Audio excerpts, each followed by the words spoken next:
Hi, I'm Dennis Nally, Chairman of PricewaterhouseCoopers International. PwC has asked CEOs from around the world to share their views on the global economy, the global trends which are reshaping business, and importantly, what CEOs are doing as they prepare for the future. The results are compiled in our 17th Annual Global CEO Survey. The post-recession period has really challenged CEOs with ongoing volatility, increasing risks, and shifts in economic power. They also face the impact of global trends like technological disruption, demographic shifts, as well as resource shortages. So how are CEOs capitalizing on these global trends as they shift from what we describe as the survival mode to restoring growth? Well, first of all, CEOs are more positive about the global economy than they were last year, and that's the good news. Significantly, more than twice as many CEOs as last year, some 44%, said that they believe the global economy will actually improve in the next 12 months. And interestingly, only 7% predict the global economy will decline. And that's just a quarter of those who predicted a downturn last year. CEO optimism is also evident in how they view the prospects for their own companies. Nearly 40% said they are very confident their company's revenues will grow in 2014. And that's up from 36% last year, though still well below the 48% in 2010. CEO confidence is heavily influenced by where their company is located. CEOs, for example, in the Middle East, were the most confident, with nearly 70% stating they were very confident of short-term revenue growth.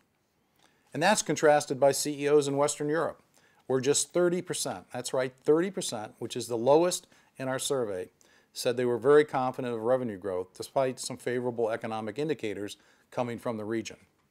But it's a fragile optimism as CEOs rank things that they're most concerned about. And the top of this list this year, overregulation. And this is a perennial on CEO worry list that was cited by 72% of the executives, and that's an historical high in our survey. In fact, this year's worries about the impact of regulation overtook economic concerns, such as fiscal deficits and debt burdens. And that's perhaps just another sign that CEO confidence is on the rise. So what does the future really hold? Well, CEOs shared their views on what they think will be the next big thing. And they ranked the major trends that they believe will transform their businesses over the next 5 years. And what's interesting, the most commonly mentioned trend was the rapid technological advances cited by more than 80% of the CEOs. Other major trends identified by CEOs included demographic shifts and urbanization, shifts in global economic power from the developed economies to the newly emerged ones, resource scarcity, as well as climate change. So to anticipate these trends and sustain business growth, more than 3/4 of CEOs recognize the need to change. Most want to improve their company's ability to innovate. In fact, 86% aim to alter their R&D functions. 87% are exploring better ways of using and managing big data. And 90%, that's right, 9 out of 10, are changing their technology investments. About half of the CEOs said that they expect to add workers in the next 12 months. And 35% said they will make investments in new products or services.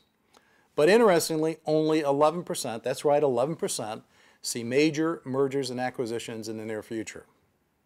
And CEOs said that they're looking beyond the BRICS, Brazil, Russia, India, and China, and assessing prospects for new businesses in countries such as Indonesia, Mexico, Turkey, Thailand, as well as Vietnam. And interestingly, the US and the UK and Germany were also listed highly as investment destinations as the developed economies begin to show signs of recovery. One consequence of all the changes facing CEOs is a significant shift for the better in the expectations of stakeholders. 52% of CEOs said that trust among customers and clients in their industry had actually increased over the past 5 years, and just 12% said it had declined. And to meet changing stakeholder expectations, CEOs said the companies should take steps to promote ethical behavior, ensure the integrity of their supply chains, and importantly, improve diversity. CEOs also said trust had risen among creditors, investors, as well as suppliers. But among governments and regulators, more CEOs said that trust had actually declined. That's right, declined, rather than improved.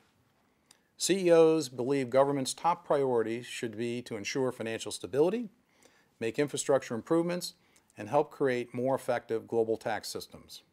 In summary, CEOs acknowledge the need to encourage innovation that's both radical as well as orderly, to experiment with new operating models while operating efficiently, and to connect with employees as well as consumers, and deliver value without compromising on quality or integrity. The question for CEOs then becomes not if they should act, but really how quickly. There's so much more information about the survey on this website. I think you'll find the results both interesting and useful. So please take a look.